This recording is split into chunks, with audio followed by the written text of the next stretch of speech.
So tonight's movie is called Fright Night, a film which, when I heard that it was going to be remade, I was honestly kind of looking forward to it. And don't get me wrong, I do think that the original Fright Night is a fairly entertaining movie, but again, when I found out that there was a remake in the works, I knew that there was room for improvement, and I saw this as an opportunity for there to be a film that was better than the original. But getting into what I liked better about the first movie, I honestly like the special effects in it a lot more. And it's not just because I prefer practical effects over CGI. I know that a lot of the effects in the original look pretty dated by now, but honestly, the effects in the remake looked dated as soon as it came out. The CGI in it looks really cartoony, especially with the 3D gimmick that it had going on. I thought that the moments where they had stuff popping out at you were kind of unnecessary. Um, and, in the moments where the vampires went full monster mode and they started making these crazy faces, they were just copying off of stuff which had been done already in the original film. And more frequently. So really, when I think about the monsters of Fright Night, it's the ones in the original which come to mind. And with that being said, let's get into what the remake did better. First off, Evil Ed. Holy shit. In the original Fright Night, he was supposed to be sort of this comic relief character, and he did have some pretty funny moments, but after a while he just became so grating, especially with that voice of his, "You're so cool, Brewster," that I just couldn't wait to see him leave the fucking picture. In the remake, he doesn't have nearly as much screen time, but in the brief amount of time that he does have in the movie, they were able to create a much more sympathetic and also much funnier character, in my opinion. So, yeah, points definitely go to the remake and McLovin's portrayal of Evil Ed. Next up, I'm not saying that these two are essentially the same character. In fact, it would be horribly awkward if they were. But they did essentially go through the same exact improvements going from original to remake. So to avoid just repeating myself over again, that is why I'm lumping Charlie's girlfriend and Charlie's mom in the same category. In the remake, they are a lot funnier, they have a lot more attitude, they have more personality to them. You believe that these are real, living, breathing people. And when shit starts to hit the fan, they actually get involved and they help Charlie fight this evil vampire. So they are much stronger characters in the remake. Next up, I've got to talk about Charlie himself, who was a fairly likable character in the original film, and he was pretty funny. As an audience member, you could definitely root for him. And in the remake, he does, mainly go through the same transition where he kind of starts off as this neurotic idiot and then ends up as this badass vampire hunter. But mainly, I like him more in the remake just for the storyline between him and Evil Ed. I like how it deals more with these themes of trying to fit in versus holding on to a real friendship.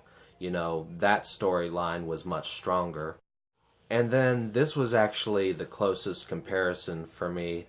I had to think really hard to decide, which version of this character was ultimately more interesting, and that is regarding the character of Peter Vincent.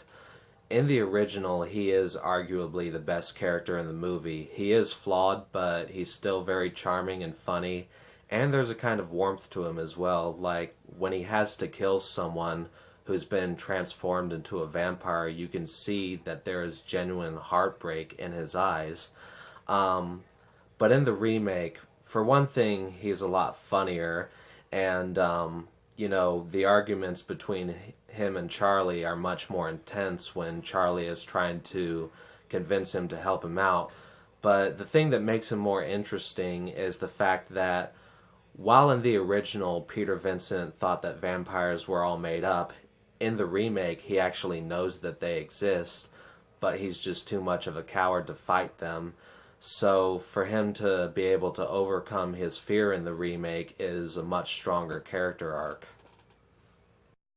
Finally, I've got to talk about the vampire, Jerry. In the original film, with the exception of Evil Ed, the key word for most of the characters is likable. And strangely, that even applies to the film's antagonist.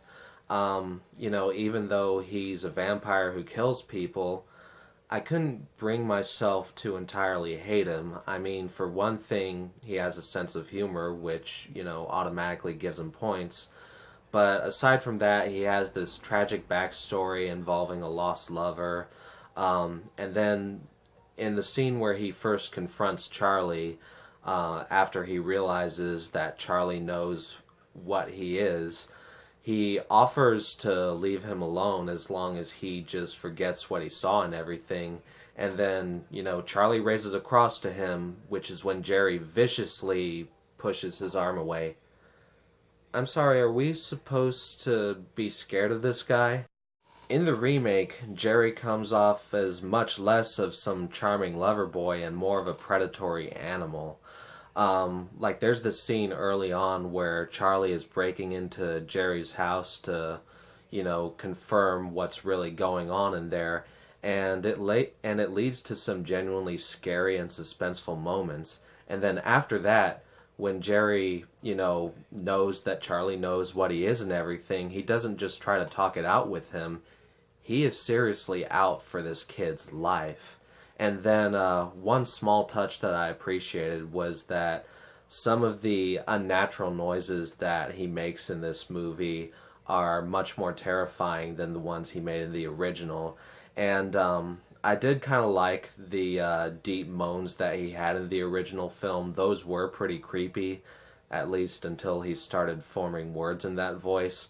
But then in the remake, whenever he gets seriously injured, he just starts emitting this loud shrieking sound, which the first time the audience hears it, one of the characters in the film actually faints upon hearing it, which of course most people would do if they heard a man in real life making that sound. In the end, I think it's pretty obvious that the remake is a lot better for its stronger cast of characters. And I do like the original. It is an entertaining film, but if you have to choose between the two, go with the remake. It's one of the few that actually surpasses its predecessor. And with that, you will see me tomorrow.